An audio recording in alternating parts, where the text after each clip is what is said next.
Another installment tonight in our series, Drugged. The opioid epidemic is the worst drug crisis in the history of this country. Every year, drug overdoses kill more people than the entire Vietnam War, and the vast majority of those are caused by opioids, as you well know by now. But in a twist on past drug epidemics, opioid abuse is directly caused by American medicine.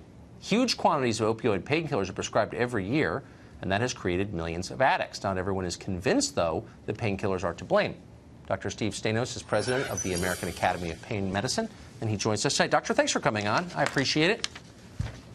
Thanks for having me, Tucker. Thanks. So at the very nascent stages of the current disaster, this epidemic, your organization, along with another, released this statement, and I just want to get your take on it now, 21 years later. And I'm quoting, "Studies indicate that the development of addiction when opioids are used for the relief of pain is low.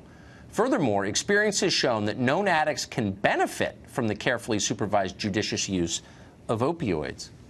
In light of everything we've seen in the past 21 years, what do you think of that statement?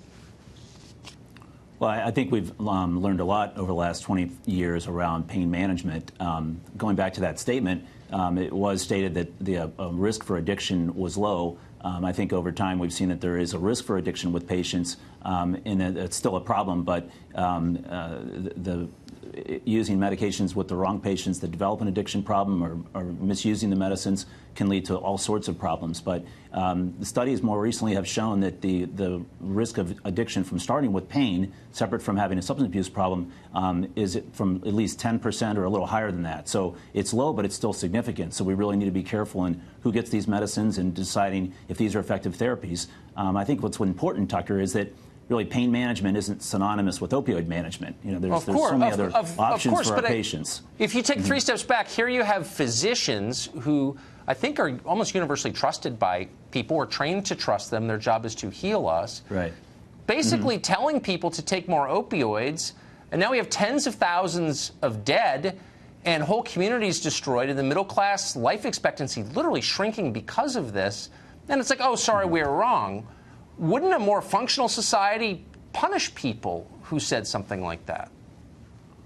Well, I think the focus should obviously be on how do we assess who's effective for this treatment, what types of treatments could they benefit from. Like I explained, there's so many other options for patients, and maybe a small percentage of patients need to be on opioids as part of their treatment plan.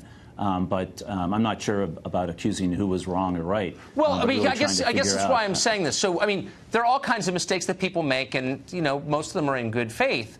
But if the industry that makes the product is using physicians to convince other physicians and then the public to use more of the product, then I think it's fair to suspect there's a financial motivation. And I don't want to be a lefty about it, but I don't want to use the phrase greed is killing people, but it kind of looks like that a little bit, if you see what I mean. Again, I can't speak for what a pharmaceutical company might do. I would hope they would work in the interest of the patient. But again, I really think the discussion should be on how do we assess patients for pain management and understand that we have these other treatments for those patients. And if they do develop an addiction problem, what are the resources for those patients? So I think really we need to expand our understanding of pain management and you know, kind of deal with the patients who are suffering. And we have a significant millions of patients with chronic pain, and they need to have their pain treated effectively. Of course, and again, I'm not implying that they all need to be on opioids, and there's been a lot done to kind of decide and do a better job of stratifying patients, deciding, you know, which patients are at risk, which patients aren't. How do we monitor patients better? I think that's where medicine is going, and hopefully from that, that's going to help, at least from the prescription side, you know, see a reduction in the deaths related to opioid prescriptions. But I wonder what you thought. But hold on, I wonder what you thought over the past 15 years, or what the manufacturers thought when they saw it. Of course, they know where their product goes, so they did see it. That there were counties in West Virginia and Kentucky that were getting, by a factor of, let's say, 10, more opioid doses than they had people, wildly disproportionate to any conventional human need. Clearly, that's feeding a raging addiction, a social disaster, and they didn't do anything about it. Like, where were you when that was happening? Well, I mean, I can't say for what was done in these smaller communities. I have to say that there was in some cases, diversion of medicines. There were pill mills where physicians or bad apples were, prescribing knowingly that these medicines were going to be abused and misused. I can't support that. I don't think any physician would support that. But where were the manufacturers? No, but hold on. It was your group that helped convince physicians to be looser in their prescription of opioids. And, of course, the manufacturers are getting, the Sackler family has gotten extremely rich on the Forbes list because of it. They knew this was happening, but they didn't do anything, and I don't understand why. Well, I think I would maybe correct that as that our group, the American Academy of Pain Medicine, other pain associations and physician groups, the American Medical Association, have been supporting, appropriate management of chronic pain. And again, whether that includes opioids or not. So our goal has always been to assess patients. There's a number of different strategies that physicians can use to, help monitor patients to see if they're taking their medicines effectively. I get it, but if you're so suggesting that people use opioids in ways that they didn't before, and that's what the statement we read suggests, isn't it incumbent upon you to see how that turns out?